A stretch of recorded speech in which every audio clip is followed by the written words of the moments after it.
Les Américains se disent « ces événements nous dépassent, feignons d'en être les organisateurs ». C'est une formule d'un poète français qui s'appelait Jean Cocteau.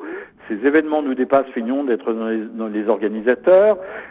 Ils vont essayer de les canaliser, de les organiser, que ce soit en Tunisie, que ce soit en Égypte.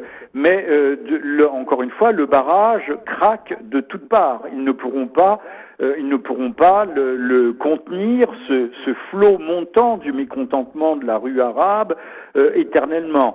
Et Bahreïn est un grand sujet d'inquiétude, parce que nous sommes sur le golfe Persique et nous sommes sur l'artère vitale des flux énergétiques mondiaux. Donc là, de même que Suez est aussi en cause, même si on ne le dit pas ouvertement, il y a de grandes inquiétudes qui se fixent, qui se cristallisent sur la question du canal de Suez. Alors, nous n'en sommes pas encore à des affrontements, mais les États-Unis croient pouvoir récupérer la mise. Ils vont tout faire pour récupérer cette mise et pour, sous couvert d'une démocratisation de façade, en faisant des concessions, reprendre en main ces masses arabes qui viennent de se soulever.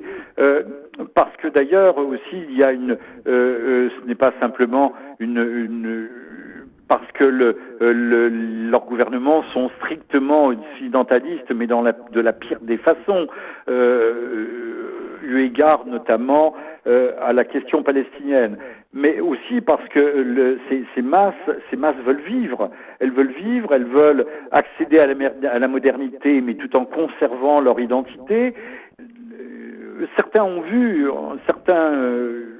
adeptes des idées de la conspiration ont cru même que ces mouvements avaient été suscités par la main cachée de l'Amérique, qui souhaite justement, à travers des troubles, en semant le chaos, transformer, reconfigurer le Proche-Orient pour avoir des régimes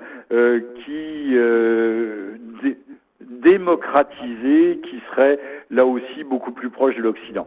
Je n'adhère pas à cette théorie, et je pense au contraire que le monde arabe, s'il en a la possibilité, le monde musulman va chercher son propre modèle, et que nous ne sommes donc qu'au début de ce qui peut constituer à l'arrivée une révolution.